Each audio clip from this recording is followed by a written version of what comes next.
I'm Corbett Wall with DV Auction, here with your feeder flash for Thursday, March the 30th, brought to you in part by the new Nasogen.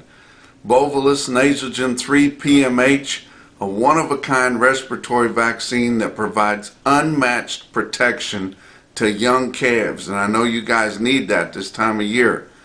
It also gives a unique blue shadow on the nose after treatment so you can keep track of which ones you've treated.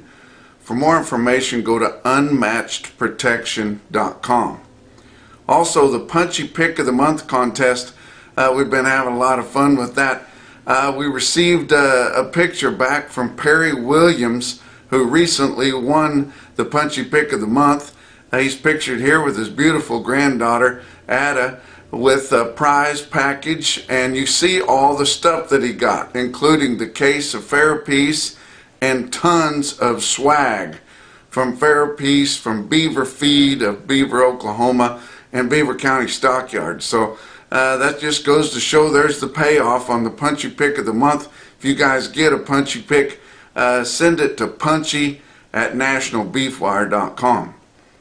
Tighter supplies, and we're starting to see the results of that. And if you regularly look at CME's daily livestock report like I do, we saw kind of a rundown of the results of the tighter supplies, and it showed that the combination of the smaller steer slaughter, which is down 4% year to date compared to last year, and the smaller carcass weights, they're averaging down 14 pounds a week, of as much as 20 pounds here the week before last. Of course, that information is 2 weeks behind getting it. And if we could get this bill, the Cattle Price Discovery and Transparency Act, passed, we could tighten that up a whole lot more and help us get this data out quicker.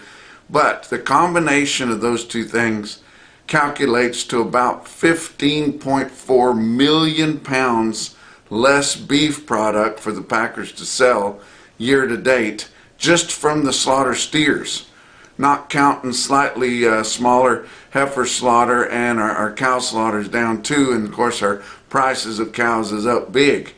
But we're starting to see that show up. Your packers have been real disciplined about not wanting to show how much they need cattle. They've been keeping their harvest about the same as a year ago, and just running on tighter supplies. But they're getting to the time of the year where they're going to need as much product as they can get their hands on.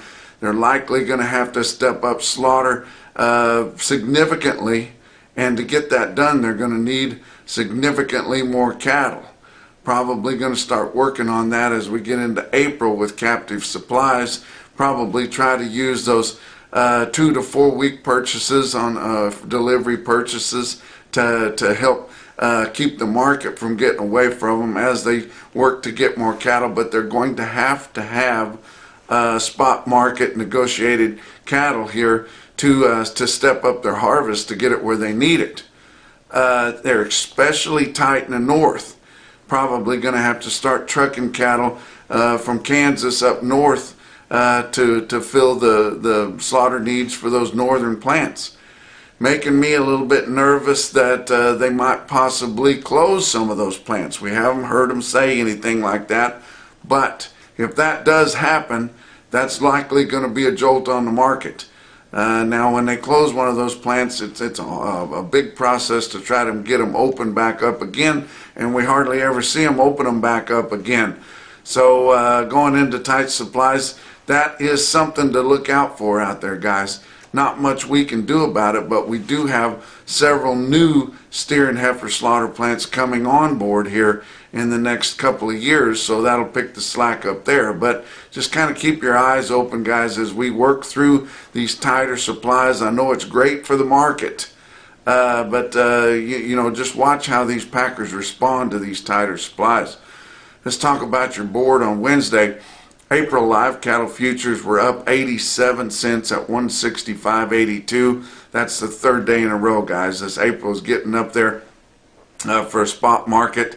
June live cattle up 75 cents at 159.65. I expect that June to hop up a little bit more, because I don't think we're going to see these fat cattle come off here in the next month or so like your board has been predicting that it's going to happen. But Nobody that plays that board is paying enough attention to these tight supplies that we're going through right now.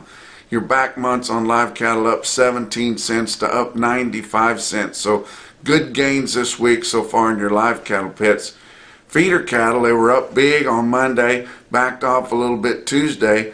Then the only one that was cheaper on Wednesday was your March feeder cattle, as it's trying to align itself with your CME cash feeder cattle index, but it was down 27 cents on the board at 191.45.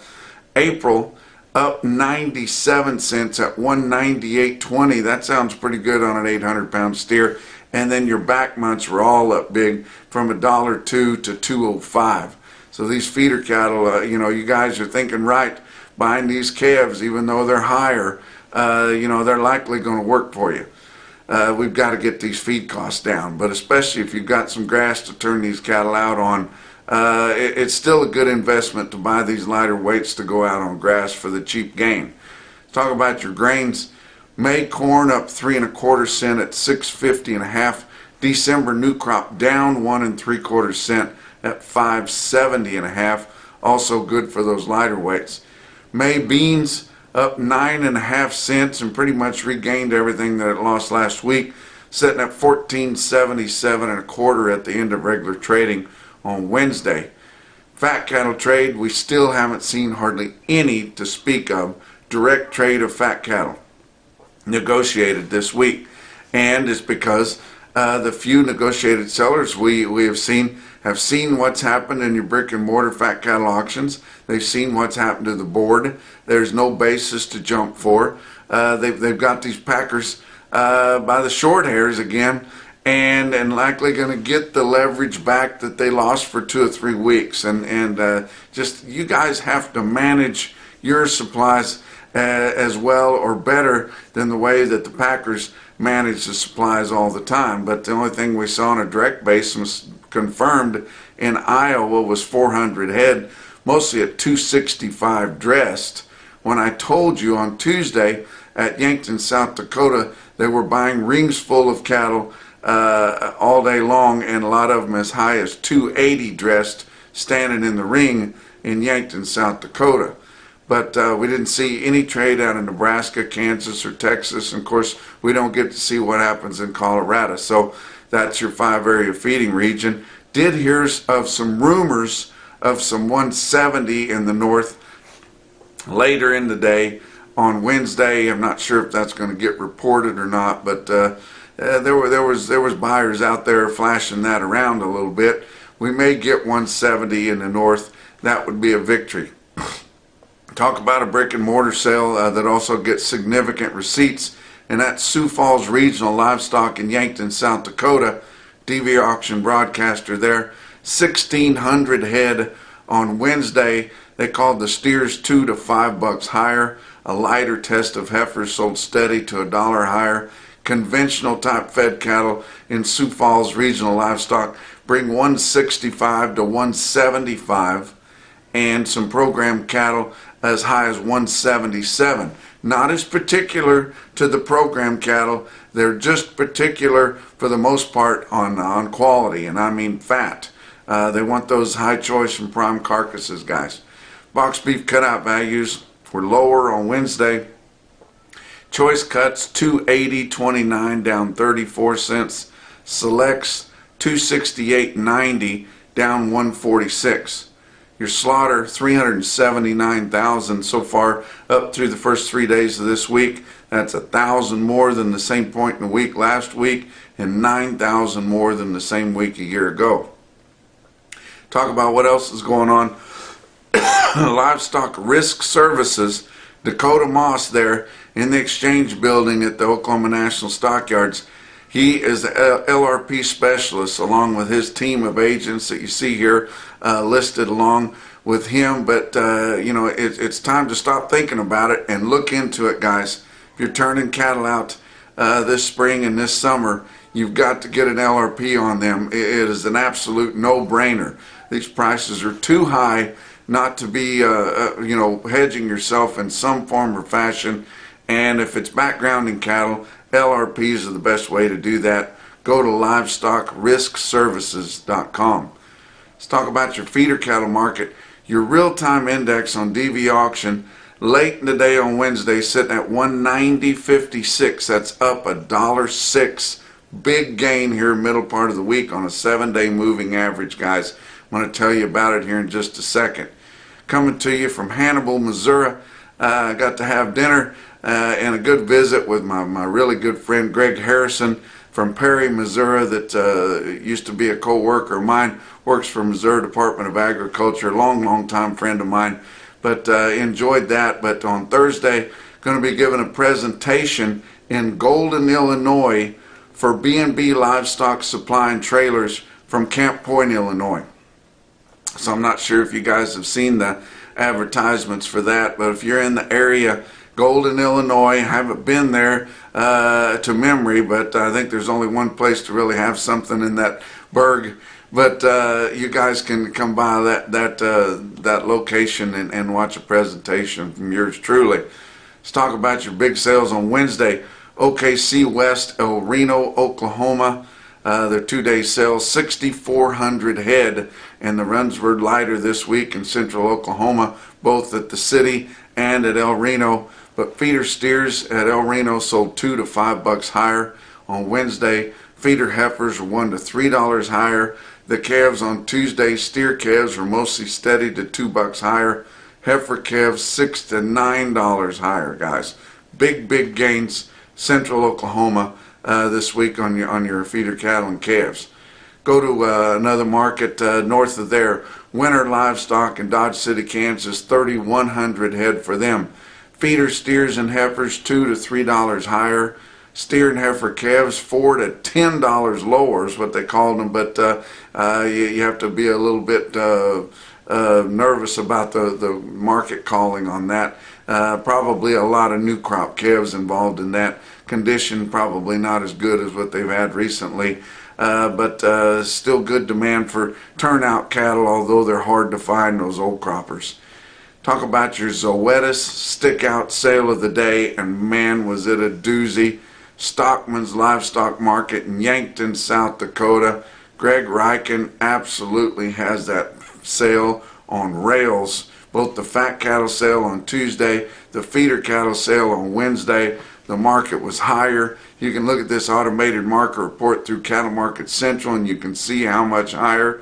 Don't expect this to be reflected on your CME cash feeder cattle index because they don't report this market, so they don't get this data in there. It's going to be reflected in your real-time index, but not CME cash feeder cattle index. Why they can't run over there and pick this up and the fat cattle auction, I have no idea at all.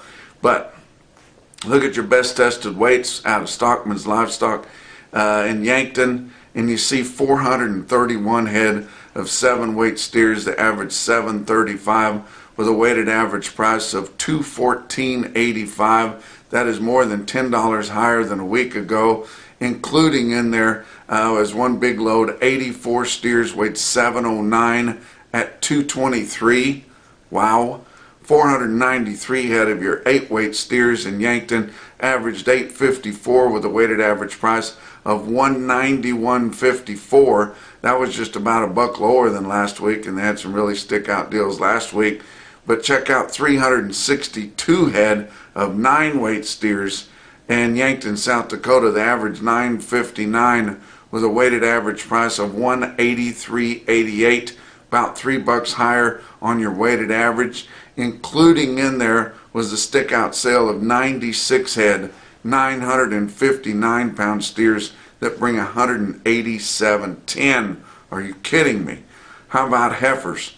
465 head of your 6-weight heifer calves in Yankton, South Dakota, average $658, weighted average price $190.98.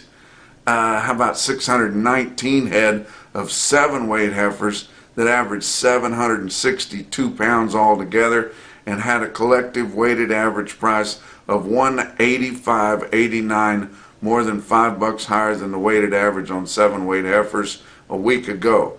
Going to give you some stick-out sales. How about Coffeyville Stockyards, Northtown Barn in Kansas? Mixed steers loads and bigger of them here. You see them weighing from 800 to 915 pounds. They sell from 179.85 up to 188.10. How about Torrington Livestock Markets? Torrington, Wyoming, on a big calf price.